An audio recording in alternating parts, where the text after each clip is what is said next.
তোমরা চিন্তা করে দেখো ছেলেরা, কি তুমি বোকা না আমি বোকা? ইনসাফ করো, ইনসাফ করো ভাইয়া। এমন হয়ে গেলাম কেন আমরা? এমন হয়ে গেলাম, একেবারেই ভিন্ন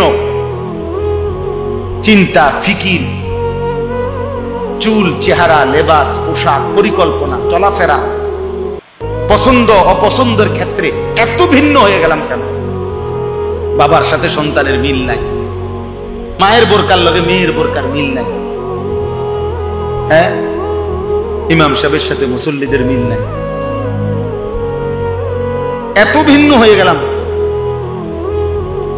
হাদিসের তারিখে আছে, আসসিরাতুন নববিয়্যা কিতাবে সৈয়দ আবুল হাসান আলী নদভী রাহমাতুল্লাহ আলাইহি লিখিত কিতাব, যেটা আমি নিজে পড়ছি, ওটাতে নবীজি সাল্লাল্লাহু আলাইহি সাল্লাম, যদি একটা সুন্দর ঘটনা শুনেন, ছোট্ট ঘটনা। নবীজি সাল্লাল্লাহু আলাইহি সাল্লাম যেদিন মক্কা থেকে হিজরত করে মদিনায় সর্বপ্রথম যেই শহরে, গ্রামে, মহল্লায় ঢুকছেন, ওই মহল্লার নাম হলো কুবা, কুবা নগরী। মানে নবীজি হিজরতের সময় আয়েশা প্রথম এই মদিনার এই এলাকায় ঢুকছেন, কুবা নগরীতে।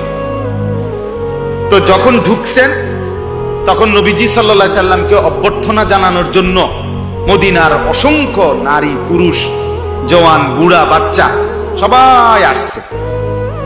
তো এদের মধ্যে সর্বোচ্চ 70 থেকে 75 জন ব্যক্তি নবীজিকে চেনে, যারা মক্কায় হজ্জের সময় নবীজিকে দেখছে, নবীজির হাতে কালেমা পড়ছে। আর বাকিরা কেউ চিনে না, দেখে নাই আগে কেউ। আচ্ছা, ওনারা সব আসছে, নবীজি সাল্লাল্লাহু আলাইহি সাল্লামও ঢুকছে কোথায় কন্ত? কুবা নগরীতে। তো নবীজি সাল্লাল্লাহু আলাইহি সাল্লামের সাথে হিজরতের সময় একজন সাহাবী ছিলেন, উনি কে? হযরত আবু বকর সিদ্দিক রাদিয়াল্লাহু তাআলা আনহু। এটা আমরা সবাই জানি, ঠিক না? এই দুজন একসাথে যখন আসছে, আয়েশা 2 জন কিতাবে লিখছে, 2টা খেজুর গাছের নিচে বসছে। মানে এক গাছের নিচে নবীজি বসছে, আরেক খেজুর গাছের নিচে আবু বকর বসছে। দুজনই ক্লান্ত, প্রচন্ড রোদ্রে আসছে। তো বসার পর এখন এই যে লোকরা আইছে সাক্ষাৎ করতে, অভ্যর্থনা দিতে, এখন কেউ নিজ নিজ হিসাব মতে, কেউ উনার সাথে মুসাফা করে, কেউ উনার সাথে মুসাফা করে, বুঝেন নাই? তা আর উইটা গিয়া জিগায় অন্য করে, চিনা জানা করে, কোনজন? কসম আল্লাহর, এই কথা কি? প্রত্যেকে জিজ্ঞাসা করে কোনজন, তিনি কোনজন, নবী কোনজন?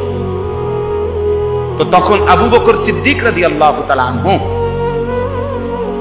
এটা বুঝছে, ওই যে যে বারবার কানাঘুষা করে, এটা উনি খেয়াল করে বুঝছে যে এটা জিগায় বারবার। তখন উনি উঠে গিয়ে একটা রুমাল বা চাদর কিছু একটা আল্লাহ নবী সাল্লাল্লাহু আলাইহি সাল্লামের মাথা মুবারকের মধ্যে দিয়া দিছে, দিয়া উনি পাশে দাঁড়াইছে।